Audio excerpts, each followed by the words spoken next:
Assalamualaikum warahmatullahi wabarakatuh.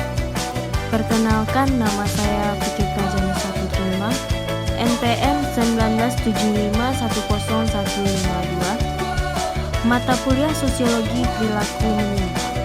Dosen Ricky Novarizal, Esos and Krim.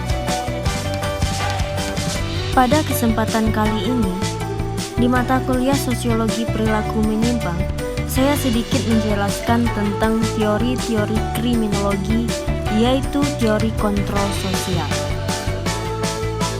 Saya menjelaskan salah satu teori kriminologi, yaitu teori kontrol sosial, yang dimana latar belakang teori kontrol sosial ini menjelaskan bahwa individu jika dilihat dari dalamnya tidak sebagai orang yang patuh terhadap hukum, namun menganut segi pandangan umum di mana orang harus belajar agar tidak melakukan tindakan pidana.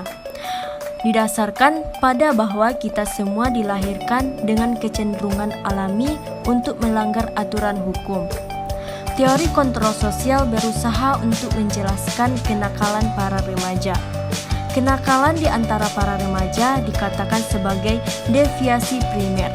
Maksudnya bahwa setiap individu yang melakukan, yang pertama, deviasi secara periodik atau jarang. Yang kedua, dilakukan tanpa organisir atau tanpa melakukan dengan cara yang lihai.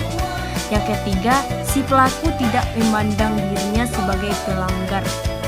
Yang keempat, pada dasarnya hal yang dilakukan itu wajib dipandang sebagai deviasi oleh yang berwajib. Manusia dalam teori kontrol sosial, di mana pandangan sebagai makhluk yang memiliki moral murni. Oleh karena itu, manusia memiliki kebebasan untuk melakukan sesuatu. Pada dasarnya, teori kontrol berusaha mencari jawaban mengapa orang melakukan kejahatan. Beberapa dengan teori lain, teori kontrol tidak mempertanyakan mengapa orang melakukan kejahatan, tetapi berorientasi mengapa semua orang tidak melanggar hukum atau mengapa orang taat kepada hukum. Dalam teori kontrol sosial, ada 4 elemen yang harus diperhatikan. Kontrol sosial merupakan metode yang digunakan untuk mencegah terjadinya penyimpangan serta mengarahkan individu anggota masyarakat untuk bertindak sesuai arti norma dan makna sosial yang sudah ada dan terlembaga dalam masyarakat. Pengertian kontrol sosial sebagai makhluk sosial yang dinamis. Setiap individu dalam masyarakat akan selalu berubah dan berkembang. Individu-individu itu akan selalu berinteraksi dengan yang lain sehingga menghasilkan perubahan sosial.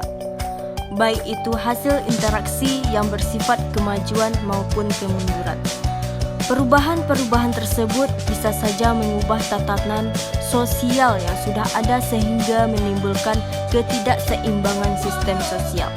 Semisal dengan adanya alat kontrasepsi, kaum muda tidak lagi melihat seks sebagai sesuatu yang sakral untuk siklus reproduksi, meneruskan generasi, melainkan dipandang sebagai sebuah saran reaksi.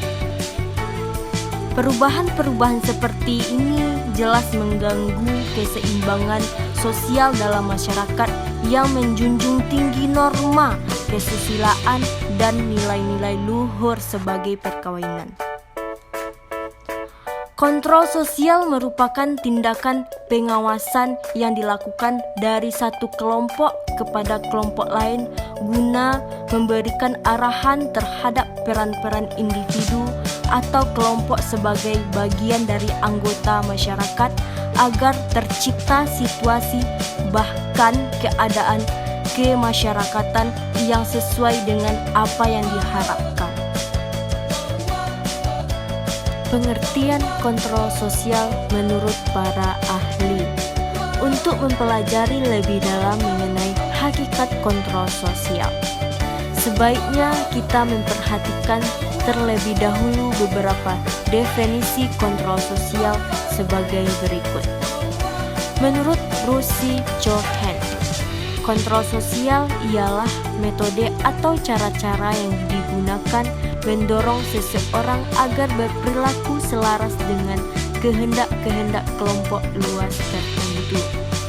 Menurut Joseph S. Rouseck, kontrol sosial adalah segala proses yang sudah direncanakan atau yang belum direncanakan, yang memiliki sifat mendidik, mengajak, bahkan memaksa warga masyarakat agar mematuhi kaidah-kaidah dan nilai-nilai sosial yang berlaku.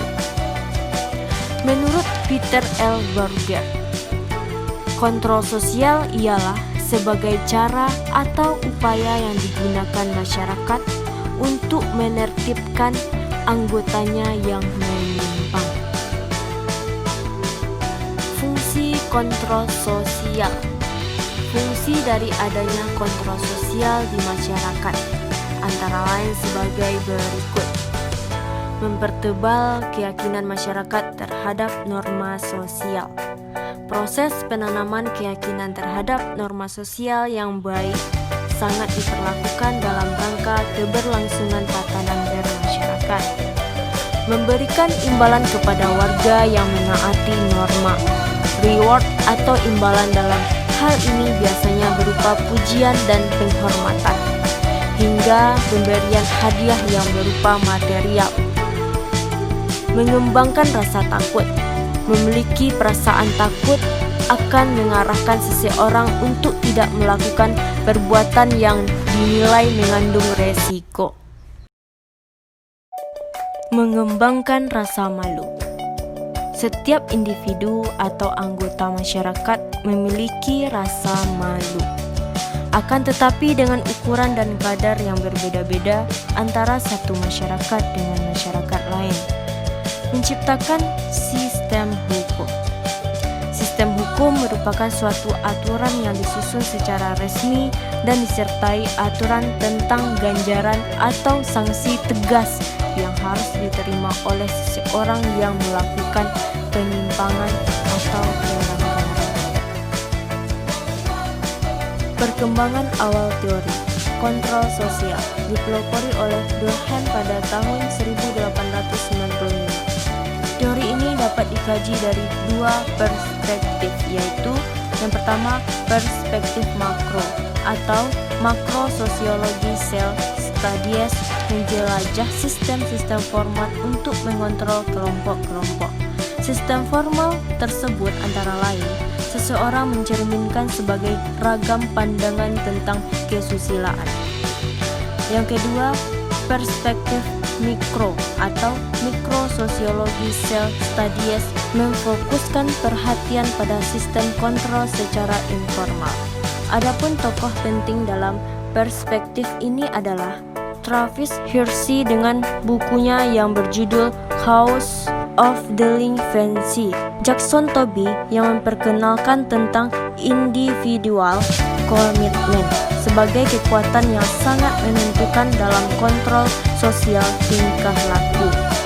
Hirschi sependapat dengan Durkheim dan yakin bahwa tingkah laku seseorang mencerminkan berbagai ragam pandangan tentang kesusilaan atau morality, dan seseorang berbebas untuk melakukan kejahatan atau penyimpangan tingkah lakunya. Contoh teori kontrol sosial. Pengucilan. Pengucilan merupakan suatu tindakan pemutusan hubungan sosial dari sekelompok orang terhadap seorang anggota masyarakat. Dengan pengucilan ini, terjadi sikap masa bodoh atau tidak peduli terhadap orang yang sedang dikucilkan. Bagi individu yang sedang dikucilkan dari kelompoknya, cepat atau lambat akan melakukan introspeksi diri dan mencoba mencari-cari penyebab tindakan anggota kelompok lain terhadap dirinya. Dengan demikian, kaidah-kaidah kelompok yang dahulu dilanggar oleh individu akan berangsur-angsur diluruskan dan dapat diterima lagi oleh individu agar tetap menjadi anggota kelompok seperti dahulu kala. Cukup sekian video dari saya tentang teori kontrol sosial, mata kuliah sosiologi perilaku menyimpang. Lebih dari kurang saya mohon maaf dan terima kasih kepada Bapak Riki Novarizal yang telah memberi tugas ini kepada saya. Semoga tugas ini bermanfaat bagi saya dan bagi kawan-kawan orang-orang yang melihat sebuah video ini. Saya ucapkan terima kasih. Wassalamualaikum warahmatullahi wabarakatuh.